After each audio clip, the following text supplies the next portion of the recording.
अगर आप भी कीमे को ज़रा हटके और नए अंदाज से बनाना चाहते हैं तो फिर आज की ये वीडियो आपके लिए है। बनाना बहुत ज़्यादा आसान और खाने में उतनी ही ज़्यादा जायकेदार।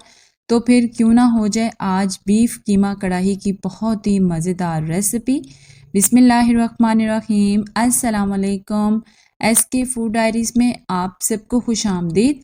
अल्लाह ताला मेरे तमाम देखने और चाहने वालों के रिस्क में इजाफ़ा फरमाए, आमीन। चलते हैं अपनी रेसिपी की तरफ। सबसे पहले हमने ली है कढ़ाई और उसमें डाला है 1 कप कुकिंग ऑयल।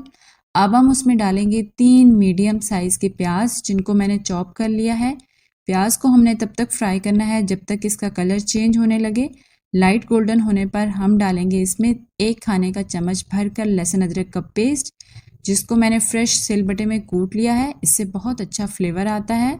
दोनों चीज़ों को 2 से 3 मिनट हम फ्राई करेंगे ताकि इसका कच्चापन ख़त्म हो जाए। और अब हम इसमें डालेंगे बीफ का कीमा 750 ग्राम यानी 3 पाव।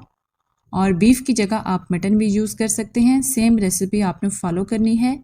प्याज और कीमा पानी छोड़ेंगे तो हमने इसको ढककर 7 से 8 मिनट पकाना है।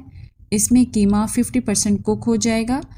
तो देखिए जी, पानी खुश्क हो गया है और ऑयल सेपरेट होने लगा है। अब हम इसमें डालेंगे कुछ खुश्क मसाले जिसमें है 1 चम्मच भरकर पिसी हुई लाल मिर्च, आधा चम्मच हल्दी, 1 चम्मच भरकर भुना और कुटा हुआ खुश्क धनिया, आधा चम्मच कुटी हुई लाल मिर्च और 1 चम्मच भरकर भुना और कुटा हुआ सफ़ेद ज़ीरा, 1 चम्मच नमक आप अपने टेस्ट के अकॉर्डिंग ले लीजिएगा।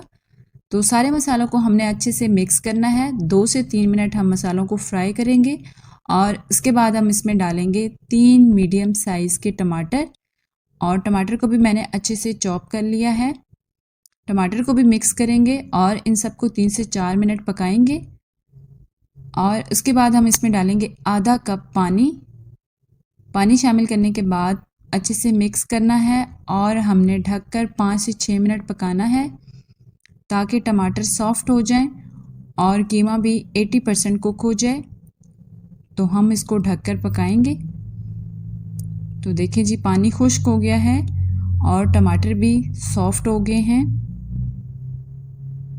2 से 3 मिनट मज़ीद पकाएंगे ताकि ऑयल अच्छे से सेपरेट हो जाए। अब हम इसमें डालेंगे आधा कप दही जिसको मैंने पहले अच्छे से फेंट लिया है। बहुत इम्पॉर्टेंट कि दही शामिल करते वक्त आंच चूल्हे की स्लो कर दें। मिक्स करने के बाद आप आंच तेज़ कर लीजिएगा। तो दही ने भी अपना पानी छोड़ना है और इसमें जो कीमे में कसर रह गई है वो भी ख़त्म हो जाएगी। तो कीमा 100% कुक हो जाएगा। देखें, दही ने जो पानी छोड़ा है वो खुश्क हो गया है, ऑयल अच्छे से सेपरेट हो गया है। अब हम इसमें डालेंगे 1 चम्मच भरकर पिसा गरम मसाला, 2 हरी मिर्चें जो चॉप थी और अदरक जूलियन कट है। इन सारी चीज़ों से इसमें बिल्कुल कढ़ाई जैसा फ्लेवर आएगा।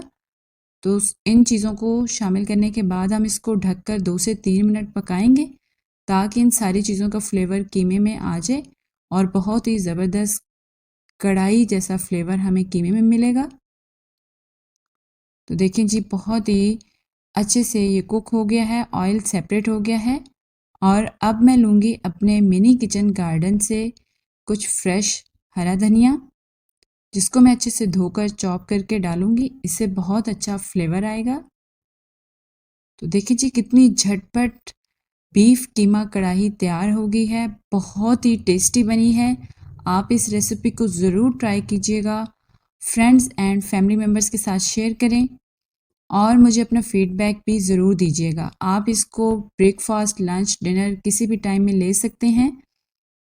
तो पराठा हो या फिर नान हो, बहुत ही ज़बरदस्त बीफ कीमा कढ़ाई आप इसके साथ एंजॉय करें।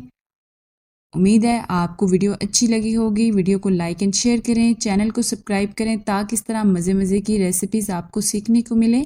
मिलते हैं नेक्स्ट वीडियो में। Thanks for watching. अल्लाह हाफिज़।